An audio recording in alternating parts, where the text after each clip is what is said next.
Hi everyone, welcome back to the channel.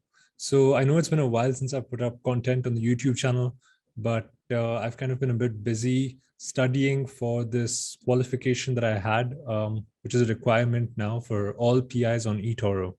And this is the qualification, which is the International Certificate in Wealth and Investment Management. So I've completed that qualification and now I've passed, so that's done. And I thought that it would be a good idea to kind of start the YouTube channel with a Q&A session. So thank you to everyone who has submitted a question here. We've got 16 comments or 16 questions. Let's get into it. The first is from Nothing Personal Kid. Hi, Karan. I'm glad you're doing a Q&A video. The question I wanted to ask is, what does your research process of a company entail, and tips and tricks for reading annual reports? So when I'm looking for a new opportunity, I generally am looking for something with a catalyst in place. For example, like with Twitter. There was the investment by the activist hedge fund, Elliott Management, who had tried to get into the company with the objective to kind of shake up management a little bit. And clearly it's worked. And, management is churning out a lot more products.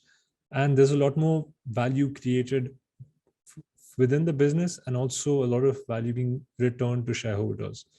Like potentially with buybacks and everything that might happen in Twitter in the future. So that's generally what I'm looking for when I'm looking at new opportunities. And the research process also kind of is based on that. So when I'm looking at the annual reports, for example, I try to see if the fundamentals of the company do support that investment case that's happening, that catalyst that the management is planning on executing on, if the fundamentals of the company do support that goal. And generally I look for opportunities within a 6 to kind of 12, maybe 24-month time horizon. Kind of look at the investment case. I revisit the case every, say, month or 3 months and check if things are still intact, if management is able to execute on what they had said that they would do, if things are kind of moving in the right direction.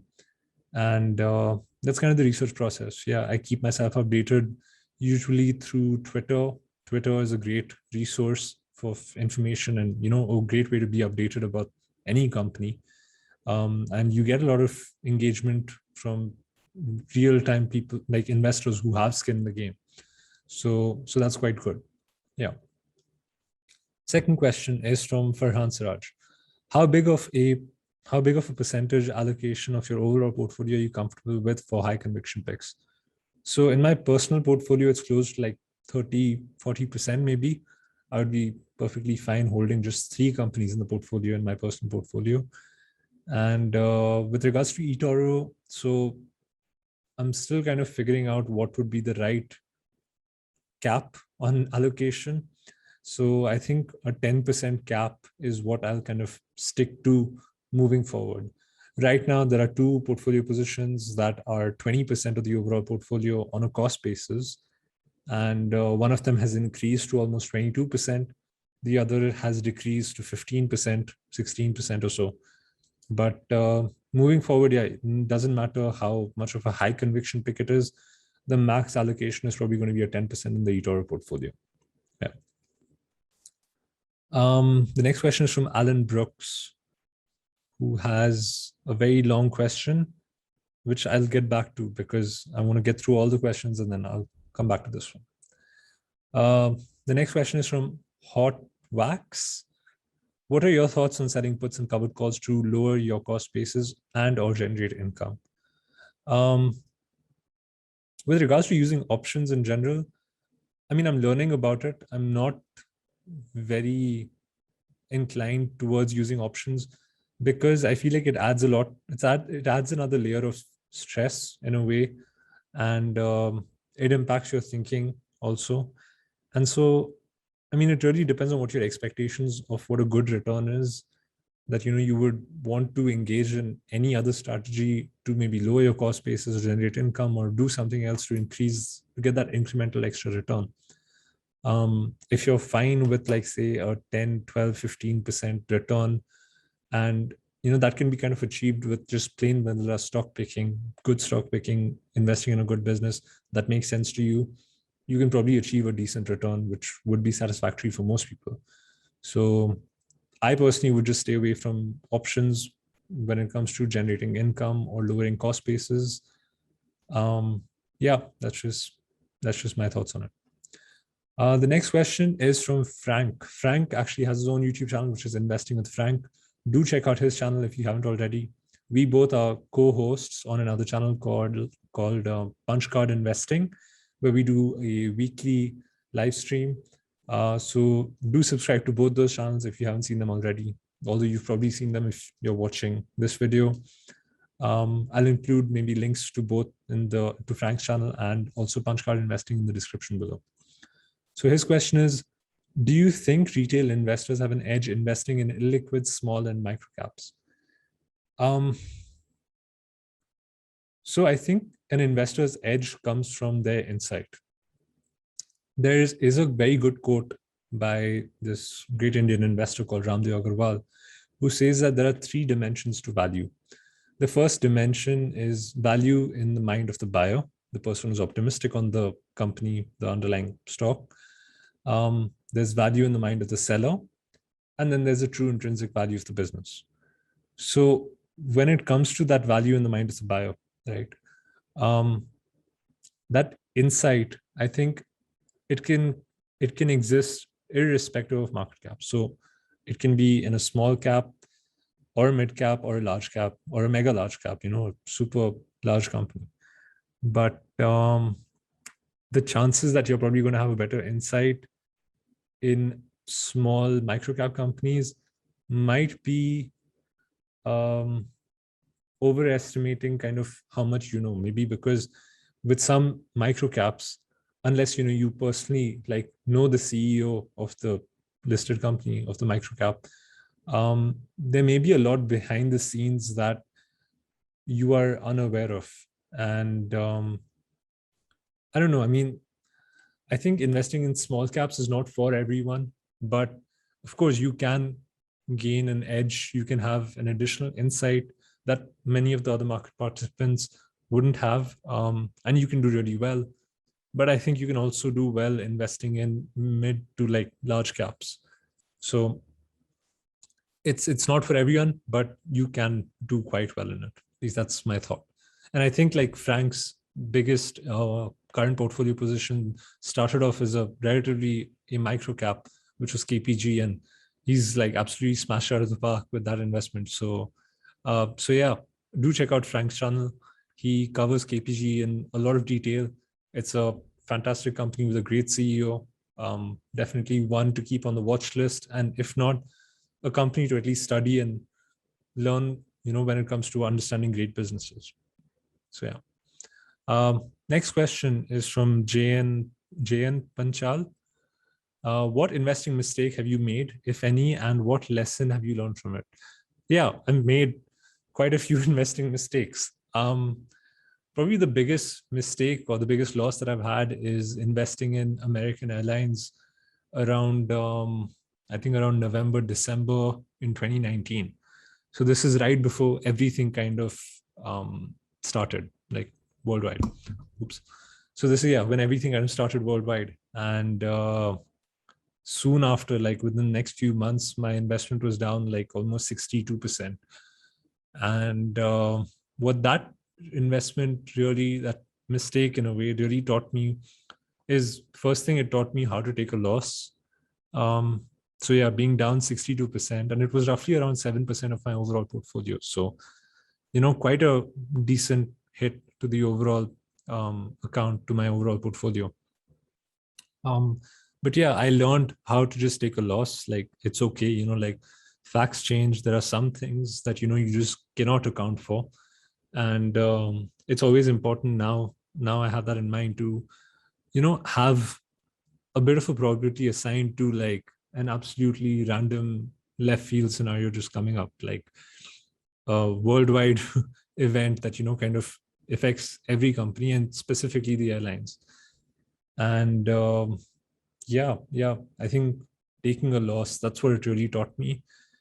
And also I think because of that investment, my own time horizon has changed. Basically, I lean more towards looking for companies that, have more of a catalyst, special situation kind of investment case, rather than just companies with good runways with potentially, less competition. Like that was the initial investment case getting into the airlines, which was it's an oligopoly at this point, at least in the US. And American Airlines has the most amount of debt, but they did revamp like their entire planes, the entire fleet, and also they were really improving in terms of their operating efficiency. And if it's possible that they could do really well moving forward, and people would actually, their perception about American Airlines would have changed. But obviously that entire thesis kind of went out the window, because when planes just were not flying for the next few months. And yeah, I took the loss on that investment because, in my opinion, the investment case for the airlines was not going to be the same again. One, because of air travel. I still don't think that air travel is going to be as much of a factor for a lot of people so quickly. Like, it's going to take people some more time to kind of be comfortable with traveling. And I don't think business travel is going to recover the way that, at least come back to how it was, because people are so comfortable with Zoom and using technology that it just makes it makes a lot more sense to just have the call like this, like through Zoom, rather than flying out, booking a hotel, having all those expenses.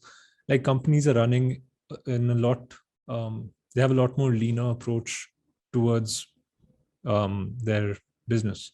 So yeah, I'm not very optimistic about the airlines still.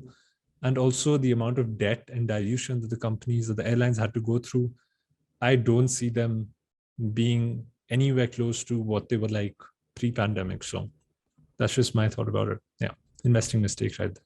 So the next question is from Rao Girish, which is, what according to you is an unrealistic required rate of return on a long-term basis? So I think a realistic required rate of return is, say, around 10%. Like 10% is a good basis for a required rate of return. If you're not able to generate that, then kind of makes a lot more sense to be in a very broadly diversified index. Yeah, I think being able to compound at 15% on a long-term basis is the goal. Like, if you can average that, then that's great. Like, Buffett has been averaging 20% over the last 50 years. And, normal people are not at Buffett level. So for us to be even compounding at like those rates, 20% for 50 years, seems almost unlikely. Like, I don't think it's possible. But yeah, if you can compound at 15% on a long-term basis, fantastic. The next question is from BR, which is also, what are your worst investing mistakes and what did you learn from them? Yeah, so same question as JN, American Airlines, and yeah. Next question is from Monsieur, am I butchering this? Monsieur D. In what ways do you manage your personal portfolio differently than your eToro portfolio? So in my personal portfolio, I'm a lot more okay with being concentrated. Like, I'm fine with even having the portfolio in maybe, say, one or two investments. But I'm slowly changing that to being more aligned to the eToro portfolio, because I just feel like that's more fair. Yeah, so that's kind of the goal. That's kind of the thing that I'm transitioning towards, is that not having a difference between my eToro portfolio and my personal portfolio. I'm going to try to have them both in as much alignment as possible. Of course, if I see a situation where it's like a no-brainer for me, I'm probably going to go in heavy and allocate a huge chunk of the personal portfolio to that. But yeah, for now, I think I'm just going to try to align it and have them as similar as possible. The main difference with the eToro portfolio and the personal portfolio is that in the eToro portfolio, there is no additional money being added to the portfolio, right? I'm managing like a fixed amount of capital, and I'm just trying to grow that over the next, say, 5 years or so and prove my track record. With the personal portfolio, I have cash coming in, right? So there's a difference in the way I'm allocating it, mainly because of that. Because one has cash coming in, the other is like a fixed amount. So, but yeah, for now, I'm just trying to align them, have them as similar as possible. That's pretty much it. The next is from Sri Chaitanya. Hey, is eToro your long-term investing portfolio or your other 1 to 3 month trading portfolio? Yeah. So again, they both are relatively similar at this point, and not much of a difference between both of them. Etoro has been quite good in terms of I've requested for them to have Seritage available on the platform, and also Equity Commonwealth, and they were very nice in having those two companies listed on the platform, so I could just buy into them. Portfolios are aligned in that sense. Okay, next question from Ramses Winkler. When you start reaching a new company, I think you mean researching a new company, where do you go first and why? So generally, like the new idea, a new opportunity comes up to me in a write-up. So that's kind of the starting point. Like I go through the write-up, and then I like to take a look at Seeking Alpha, which has, again, a lot of good write-ups about a whole bunch of different companies. So I read up about whichever company I'm interested in on Seeking Alpha. Then I also look at it on YouTube in case there's someone who's there, who's covered it, someone who I actually know is a good investor who gives like sensible research. Like, for example, if Sven Carlin has made a video about it, I'm more inclined to check that out. What else? Obviously, Value Investors Club is another great source. Yeah, I look up the same company on a lot of message boards. Also, just to get an idea about, okay, what exactly is it that other people who are invested in this company are seeing as, what is the value in this company. And then like I start going through obviously the fundamentals about the company, and at some point, like I come to that decision, like if what people are saying, do I see that as value, or is my perception of the potential value different? And yeah, that's kind of how I go about figuring out if I want to get into a company or not. Next question is from the Copy Traders Club. Do check out this channel. It's very good podcast that's hosted by Gavin, and he interviews PIs on eToro. So I've been on this podcast also, so do check that out. It's quite fun. Have you convinced any other punch card guys to join eToro? Nope, I haven't. So like Jack and Brad obviously cannot join eToro because American, and Tom and Frank are, I guess, just not interested in eToro. So yeah, I'm terrible at convincing people to do anything. So they know what it is. Like they can always ask me questions about it, but no, I haven't really pushed the idea of joining eToro on anyone. Yeah. So the next question is from Balaji NC. Hi, Karan. Great to see you sharing your knowledge via Q&A. Could you please advise me on how to clone Babrai's Turkish stock races as an Indian resident? Have you done cloning from UAE? Please share your experience. Thanks so much. No, I actually passed on races because I wasn't really. So first thing that came up to me was that there were two different races, and even the disclosures were in Turkish. So I couldn't really get my head around it. Like I couldn't find anything in English. And even I know just getting into the Turkish stock market is quite difficult. So I just passed on it. I'm like, it's fine, there's always going to be other opportunities. You don't have to get into races. Yeah, I think there's some brokers, not in the UAE, but in Europe, that offer access to the Turkish stock market. I haven't really looked into it.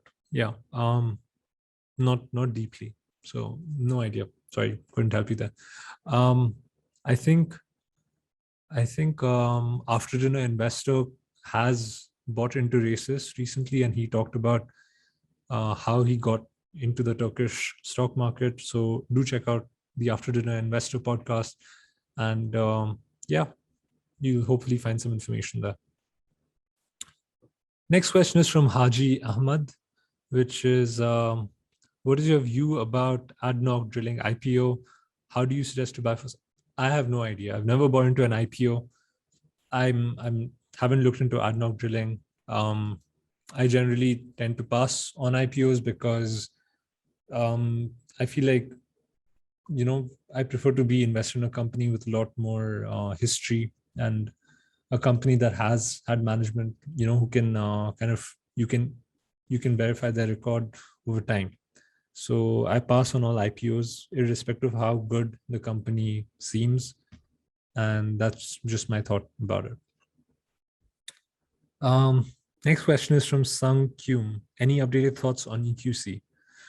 So yeah, with EQC, the merger that they had with Monmouth has failed because although EQC's shareholders did approve it, the Monmouth Realty shareholders decided to decline the offer, and that deal fell apart.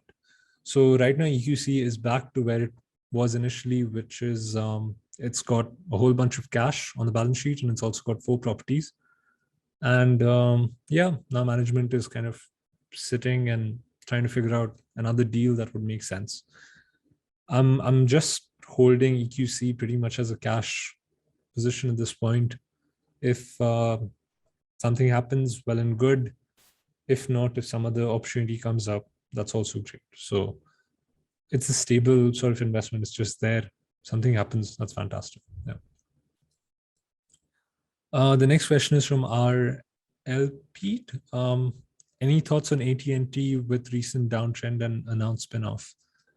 No idea. Haven't looked into it. Haven't done any research on AT&T.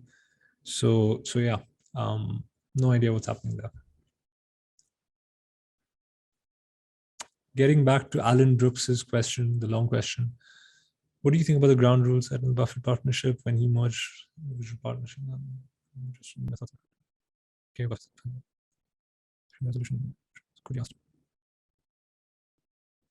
Okay, right.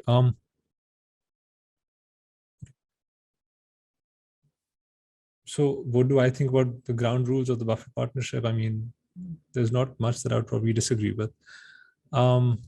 In no sense is any rate of return guaranteed to partners. Yes, but I believe he did have a 6% hurdle rate. So,